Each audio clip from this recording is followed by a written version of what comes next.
Tungabhadra ಡ್ಯಾಮ್ನಲ್ಲಿ 19ನೇ gate ಏನು ಕಿತ್ತೋಗಿತ್ತು ಆ ವಿಚಾರದಲ್ಲಿ ಈಗ ತಾತ್ಕಾಲಿಕವಾಗಿ ಗೇಟ್ ಅಳವಡಿಕೆಯ ಕಾರ್ಯ ಇವತ್ತಿನಿಂದ ಆರಂಭವಾಗುತ್ತೆ. ಸೊ ಟಿಬಿ ಡ್ಯಾಮ್ನಲ್ಲಿ ಇಂದಿನಿಂದ ತಾತ್ಕಾಲಿಕ ಗೇಟ್ ಅಳವಡಿಕೆಯ ಕಾರ್ಯ ಹೇಗೆ ಸಾಗುತ್ತೆ ಅನ್ನೋದನ್ನು ನಿಮಗೆ ತೋರಿಸ್ತಾ ಹೋಗ್ತೀವಿ. SDRF, NDRF ಮುಳುಗು ತಜ್ಞರ ತಂಡದಿಂದ ಈ ಕಾರ್ಯ ನಡೆಯುತ್ತೆ. ಡ್ಯಾಮ್ ಗೇಟ್ ನಿಪುಣ ಕನ್ನಯ್ಯ ನಾಯ್ಡು ನೇತೃತ್ವದಲ್ಲಿ ಈ ಕಾರ್ಯಾಚರಣೆ ನಡೆಯಲಿದೆ. ಬೆಳಗ್ಗೆಯೇ ಜಲಾಶಯಕ್ಕೆ ತಜ್ಞರು ಕಾರ್ಮಿಕರೆಲ್ಲ ತಲುಪಿದ್ದಾರೆ. ಬಂದು ಇಡೀ ಗೇಟ್ ಅನ್ನೇ ಕ್ಲೋಸ್ ಮಾಡುವ ನಿಟ್ಟಿನಲ್ಲಿ ಕಾರ್ಯ ನಡೀತಾ ಇದೆ. ನಾರಾಯಣ ಹಮೀದ್ ಇಂಜಿನಿಯರಿಂಗ್ನಲ್ಲಿ ರೆಡಿಯಾಗಿರುವಂತಹ ಗೇಟ್ಗಳು ನಿನ್ನೆ ಸಂಜೆಯಿಂದಲೇ ಗೇಟ್ಗಳ ಬಿಡಿಭಾಗ ಜಲಾಶಯಕ್ಕೆ ತರುವಂಥ ಕೆಲಸವನ್ನು ಮಾಡಿದ್ದಾರೆ. ಅಲ್ಲಿ ಮಧ್ಯಭಾಗದಲ್ಲಿ ಏನು ಹರಿದು ಬರ್ತಾ ಇದೆ, ಅತಿ ಹೆಚ್ಚು ನೀರು ಹರಿದು ಬರ್ತಾ ಇರೋದು. ಇಲ್ಲದೇ ಇದ್ದರೆ ಗೇಟ್ ಹಾಕಿ ಕ್ಲೋಸ್ ಮಾಡಿ ಯಾವ ಪ್ರಮಾಣದಲ್ಲಿ ನೀರನ್ನು ಹರಿದು ಬಿಡಬೇಕೋ ಅಷ್ಟನ್ನು ಮಾತ್ರ ಬಿಡ್ತಾ ಇದ್ದಿದ್ದು. ಬಟ್ ಈಗ ಅದು ಕಿತ್ತು ಹೋಗಿರೋದ್ರಿಂದ ಹೆಚ್ಚಿನ ನೀರು ಅಲ್ಲಿ ಆಚೆ ಹೋಗ್ತಾ ಇದೆ. ಈಗ ಆಲ್ರೆಡಿ 27 TMC ನೀರು ಆಚೆ ಹೊರಟು ಹೋಗಿಬಿಟ್ಟಿದೆ. ಇನ್ನೂ ಹೆಚ್ಚಿನ ನೀರು ಹೋಗುತ್ತೆ. ಕಾರಣ ಅದು ಗೇಟ್ ಕೂರಿಸೋವರೆಗೂ ಕೂಡ ನೀರು ಅದರ ಪ್ರಮಾಣದಲ್ಲಿ ಹೋಗ್ತಾನೆ ಇರುತ್ತೆ. SDRF, NDRF ಮುಳುಗು ತಜ್ಞರ ತಂಡ ಈಗಾಗಲೇ ಕಾರ್ಯವನ್ನು ಮಾಡ್ತಾ ಇದೆ. ಗೇಟ್ಗಳನ್ನು ಕೂಡ ಈಗ 19ನೇ ಗೇಟ್ ಏನಿದೆ ಆ ಗೇಟ್ನ ಮಧ್ಯಭಾಗಕ್ಕೆ ಬರುವವರೆಗೂ ಕೂಡ ತೊಗೊಂಡು ಬರ್ತಾ ಇದ್ದಾರೆ. ಟಿಬಿ ಡ್ಯಾಮ್ ಕ್ರಸ್ಟ್ ಗೇಟ್ ಅಳವಡಿಕೆಗೆ ಮಳೆ ಭೀತಿ ಈಗ ಎದುರಾಗಿದೆ. ಆಗಸ್ಟ್ 17ರಿಂದ ಜಲಾನಯನ ಮಲೆನಾಡಿನಲ್ಲಿ ಭಾರೀ ಮಳೆ ಮುನ್ಸೂಚನೆ ಅಂತಿದ್ದಾರೆ. ಅಂದರೆ ತುಂಗಭದ್ರಾ ಜಲಾನಯನ ಜೊತೆಗೆ ಮಲೆನಾಡು ಭಾಗದಲ್ಲಿ ಭಾರೀ ಮಳೆಯ ಮುನ್ಸೂಚನೆಯನ್ನು ಕೊಟ್ಟಿದ್ದಾರೆ. ಮಳೆ ಬಂದರೆ ತುಂಗಭದ್ರಾ ಜಲಾಶಯಕ್ಕೆ ಮತ್ತೆ ಒಳಹರಿವು ಹೆಚ್ಚಳವಾಗುತ್ತೆ. ಸೊ ಮಳೆ ಮುನ್ಸೂಚನೆಯಿಂದ ಈಗ ಚಿಂತೆಗೆ ಒಳಗಾಗಿದ್ದಾರೆ ಟಿಬಿ ಬೋರ್ಡ್ನವರು ಮತ್ತು ತಜ್ಞರು. ಹಾಗಾಗಿ 2 ದಿನದ ಕೆಲಸ ಪೂರ್ಣಗೊಳಿಸಲು ಶತಪ್ರಯತ್ನವನ್ನು ಮಾಡ್ತಾ ಇದ್ದಾರೆ. ಆಗುತ್ತಾ 2 ದಿನದಲ್ಲಿ ಗೊತ್ತಿಲ್ಲ. ಆ ಪ್ರಯತ್ನವನ್ನು ಮಾಡ್ತಾ ಇದ್ದಾರೆ. 17ನೇ ತಾರೀಕಿನಿಂದ ತುಂಗಭದ್ರಾ ಜಲಾನಯನ ಪ್ರದೇಶದಲ್ಲಿ ಹೆಚ್ಚು ಮಳೆ ಆಗಲಿದೆ. ಜೊತೆಗೆ ಮಲೆನಾಡು ಭಾಗದಲ್ಲೂ ಕೂಡ ಹೆಚ್ಚಿನ ಮಳೆ ಆಗಲಿದೆ. ನನ್ನ ಸಹೋದ್ಯೋಗಿ ಈಗ ಬಳ್ಳಾರಿಯಿಂದ ಅಮರೇಶ್ ನನ್ನ ಸಂಪರ್ಕಕ್ಕೆ ಸಿಗ್ತಾ ಇದ್ದಾರೆ. ಅಮರೇಶ್, ತುಂಗಭದ್ರಾ ಜಲಾಶಯದಲ್ಲಿ 19ನೇ ಗೇಟು ಕಿತ್ತೋಗಿ ಅದಾದ ನಂತರ ಈಗ ಅಳವಡಿಕೆ ಕಾರ್ಯ ನಡೀತಾ ಇದೆ. ಯಾವ ರೀತಿ ಬೆಳಗ್ಗೆಯಿಂದಲೂ ಕೂಡ ಕಾರ್ಯಾಚರಣೆಯನ್ನ ಆರಂಭ ಮಾಡಿದ್ದಾರೆ ಮತ್ತು 2 ದಿನದಲ್ಲಿ ಪೂರೈಸೋಕೆ ಸಾಧ್ಯನಾ ಅಮರೇಶ್? ಅರುಣ್, ನನ್ನ CM ಸಿದ್ದರಾಮಯ್ಯನವರು ಅಧಿಕಾರಿಗಳ ಜೊತೆ ಮತ್ತು ತಜ್ಞರ ಜೊತೆಗೆ ಸಭೆಯನ್ನು ಮಾಡಿದ ನಂತರದಲ್ಲಿ ಬೆಳಿಗ್ಗೆಯಿಂದಲೇ ತಜ್ಞರು ತುಂಗಭದ್ರಾ ಜಲಾಶಯದಲ್ಲಿ ಬೀಡು ಬಿಟ್ಟಿದ್ದಾರೆ.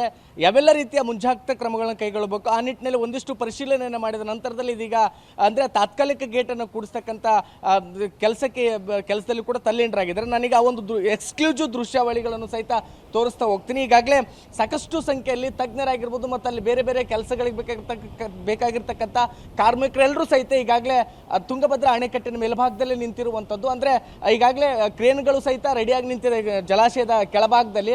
ಅವುಗಳನ್ನು ಸಹಿತ ಇನ್ನು ಕೆಲವು ಹೊತ್ತಿನಲ್ಲಿ ಅಂದರೆ ಜಲಾಶಯದ ಮೇಲ್ಭಾಗದಲ್ಲಿ ತರ್ತಾರೆ. ಅದಾದಮೇಲೆ ಅಲ್ಲಿ ಒಂದೇನು ಸದ್ಯಕ್ಕೆ ತಾತ್ಕಾಲಿಕ ಗೇಟನ್ನು ಕೂಡಿಸ್ಬೇಕು. ಅದನ್ನು ಯಾವೆಲ್ಲ ರೀತಿಯ ಕೂಡಿಸ್ಬೇಕು ಮತ್ತು ಯಾವ ಕ್ರೇನ್ಗಳನ್ನು ಎಲ್ಲಿ ನಿಲ್ಲಿಸಬೇಕು, ಯಾವ ಮಟ್ಟದಲ್ಲಿ ನಾವು ಅದನ್ನು ಕೆಳಗಿಳಿಸಬೇಕು ಅಂತ ನಿಟ್ಟಿನಲ್ಲಿ ಅಂದರೆ ಸದ್ಯಕ್ಕೆ ಈಗ ಇರುವಂಥ ಮಾಹಿತಿ ಪ್ರಕಾರ ಒಟ್ಟು 5 ಬಿಡಿ ಭಾಗಗಳನ್ನಾಗಿ ಅದರಲ್ಲಿ ಪ್ಲೇಟ್ಗಳನ್ನು ಕೂಡಿಸ್ತಾರೆ. ಅಂದರೆ ಕಬ್ಬಿಣದ ಪ್ಲೇಟ್ಗಳನ್ನು. ಆ 5 ಪ್ಲೇಟ್ಗಳನ್ನು ಕೂಡಿಸೋದಕ್ಕೋಸ್ಕರ ಈಗಾಗಲೇ 8 ಕಟ್ ಪೀಸ್ಗಳನ್ನು ರೆಡಿ ಮಾಡಿ ಇಟ್ಕೊಳ್ಳಲಾಗಿದೆ. ಯಾಕಂದರೆ ನೀರಿನ ಫೋರ್ಸ್ ಸಿಕ್ಕಾಪಟ್ಟಿದೆ. ಅದು ಒಂದೇ ಗೇಟ್ನಿಂದ 35,000 ಕ್ಯೂಸೆಕ್ ನೀರು ಹೊರಗೆ ಬರ್ತಾ ಇದೆ. ಹೀಗಾಗಿ ಫೋರ್ಸ್ ಏನಾದರೂ ಆ ಒಂದು ಪ್ಲೇಟು ಒಂದೆರಡು 3 ಪ್ಲೇಟ್ ಹೊರಗಡೆ ಬಂದರೂ ಸಹಿತ ಎಕ್ಸ್ಟ್ರಾ ಇರಲಿ ಅನ್ನುವಂಥ ನಿಟ್ಟಿನಲ್ಲಿ ಈಗಾಗಲೇ ತಜ್ಞ ಕನ್ನಯ್ಯ ನಾಯ್ಡು ಅವರ ನೇತೃತ್ವದ ಟೀಮ್ನಿಂದಾಗಿ ಈಗಾಗಲೇ 8 ಪ್ಲೇಟ್ಗಳನ್ನು ರೆಡಿ ಮಾಡಿಕೊಳ್ಳಲಾಗಿದೆ. ರೈಲ್ವೆ ಟ್ರ್ಯಾಕ್ ಮಾದರಿಯಲ್ಲಿ ಆ ಒಂದು ಪ್ಲೇಟ್ಗಳನ್ನು ಕೂಡಿಸ್ತಕ್ಕಂಥ ಕೆಲಸವನ್ನು ಮಾಡ್ತಾರೆ. ಅಂದರೆ ಸದ್ಯಕ್ಕೆ ಗೇಟ್ ಕೂಡಿಸ್ಲಿಕ್ಕೆ ಸಾಧ್ಯ ಇಲ್ಲ. ಹೀಗಾಗಿ ಕಟ್ ಪೀಸ್ಗಳನ್ನ ಮಾಡಿಕೊಂಡು ಟೋಟಲಿ ಆ ಒಂದು ಏನು ಗೇಟ್ ಏನಿದೆ ಅದನ್ನು ಕಂಪ್ಲೀಟ್ ಕ್ಲೋಸ್ ಮಾಡಬೇಕು ಅನ್ನೋ ನಿಟ್ಟಿನಲ್ಲಿ ಅಂದರೆ 19ನೇ ಗೇಟ್ ಏನಿದೆ ಅದನ್ನು ಕಂಪ್ಲೀಟ್ ಕ್ಲೋಸ್ ಮಾಡಬೇಕು ಅನ್ನೋ ನಿಟ್ಟಿನಲ್ಲಿ ಈಗಾಗಲೇ ಬೆಳಿಗ್ಗೆಯಿಂದಲೇ ತಜ್ಞರ ತಂಡ ಈಗಾಗಲೇ ತುಂಗಭದ್ರಾ ಅಣೆಕಟ್ಟಿನ ಮೇಲ್ಭಾಗದಲ್ಲಿ ಬಿಟ್ಟಿರುವಂಥದ್ದು. ಅದಕ್ಕೆ ಭಾಗವಾಗಿ ಬೇರೆ ಬೇರೆ ಸಲಕರಣೆಗಳನ್ನು ಕೂಡ ತರ್ತಾ ಇದ್ದಾರೆ. ದೃಶ್ಯಾವಳಿಗಳಲ್ಲಿ ಗಮನಿಸಬಹುದು. ಅಂದರೆ ಈಗಾಗಲೇ ಒಂದಿಷ್ಟು ಕೋಲ್ಗಳನ್ನಾಗಿರ್ಬೋದು, ಕಬ್ಬಿಣದ ರಾಡ್ಗಳನ್ನಾಗಿರ್ಬೋದು, ಇವೆಲ್ಲವುಗಳನ್ನು ಪ್ರಾರಂಭಿಕ ಹಂತದಲ್ಲಿ ಅದನ್ನು ಸೆಟ್ ಮಾಡ್ಕೊಳ್ಳಿಕ್ಕೆ ಏನೆಲ್ಲ ಕಾರ್ಯಸಿದ್ಧತೆಗಳನ್ನ ಮಾಡ್ಕೊಳ್ಬೇಕು ಆ ನಿಟ್ಟಿನಲ್ಲಿ ಅಲ್ಲಿ ತಜ್ಞರು ಮತ್ತು ಕಾರ್ಮಿಕರೆಲ್ಲರೂ ಕೂಡ ಬೀಡು ಬಿಡೋದ್ರ ಮೂಲಕ ಕೆಲಸವನ್ನು ಮಾಡ್ತಾ ಇದ್ದಾರೆ. ಮತ್ತೊಂದು ಕಡೆಗೆ NDRF, SDRF ಮತ್ತು ಮುಳುಗು ತಜ್ಞರನ್ನು ಕೂಡ ಇಲ್ಲಿ ಬಳಕೆ ಮಾಡ್ಕೊಳ್ಳಾಗುತ್ತೆ. ಯಾಕಂದ್ರೆ 2 ಭಾಗದಲ್ಲಿ ಚೈನ್ ಲಿಂಕ್ ಕಟ್ ಆಗಿರೋದ್ರಿಂದ ಅಲ್ಲಿ ಅಂದ್ರೆ ಆ ಒಂದು ಕಬ್ಬಿಣವನ್ನು ಯಾವ ರೀತಿಯಾಗಿ ಬಿಡಬೇಕಾಗುತ್ತೆ, ಒಂದು ಪ್ಲೇಟ್ಗಳೇನಿದೆ ಅದನ್ನ ಎಲ್ಲಿಯೂ ಕೂಡ ಹೆಚ್ಚು ಕಡಿಮೆ ಆಗದೆ ಇರೋ ನಿಟ್ಟಿನಲ್ಲಿ ಅವುಗಳನ್ನ ಯಾವ ರೀತಿಯಲ್ಲಿ ನಾವು ಒಳಗಡೆ ಬಿಡಬೇಕು ಮತ್ತು ಅದನ್ನ ಯಾವ ಅಂದಾಜಿನ ಪ್ರಕಾರ ಬಿಡಬೇಕಾಗಿತ್ತು ಅನ್ನುವಂಥ ನಿಟ್ಟಿನಲ್ಲಿ ತಜ್ಞರನ್ನು ಕೂಡ ಅಂದರೆ ಮುಳುಗು ತಜ್ಞರನ್ನು ಕೂಡ ಈಗಾಗಲೇ ಬಳಕೆ ಮಾಡ್ಕೊಳ್ಳಿ ಮಾಡಲಿಕ್ಕೆ ಪ್ಲಾನ್ ಅನ್ನು ಮಾಡಿದ್ದಾರೆ.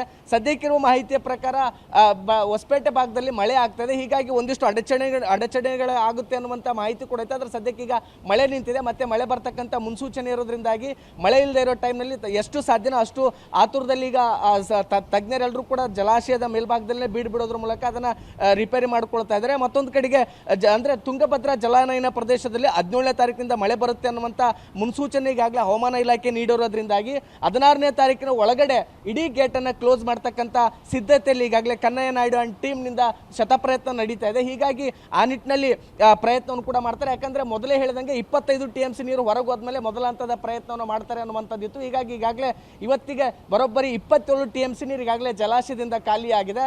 ಹೀಗಾಗಿ ಇವತ್ತಿನಿಂದ ಆ ಒಂದು ಮೊದಲ ಹಂತದ ಕಾರ್ಯವು ಕೂಡ ನಡೆಯುತ್ತೆ.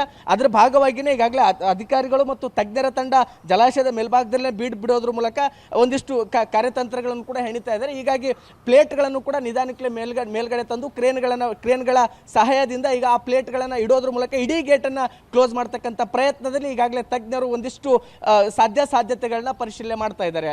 ಅರುಣ್. ಓಕೆ ಅಮರೇಶ್, ನಿಮ್ಮೆಲ್ಲ ಮಾಹಿತಿಗೆ ಧನ್ಯವಾದಗಳು.